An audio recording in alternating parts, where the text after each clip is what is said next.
Augmented reality mode is available for many iPhones, iPads, and Android mobile devices.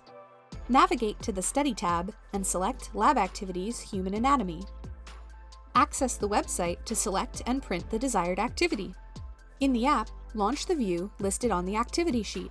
Select Augmented Reality Mode. Scan the image on the sheet until an arrow appears. Tap the arrow and the 3D model will appear in AR mode. As you work to complete the activity, use these finger gestures to adjust or interact with the model. Drag 2 fingers on the screen to reposition. Use 1 finger to rotate. Pinch open or closed to scale. Select a structure to access additional information and features. To move on to another activity, scan the image on another worksheet.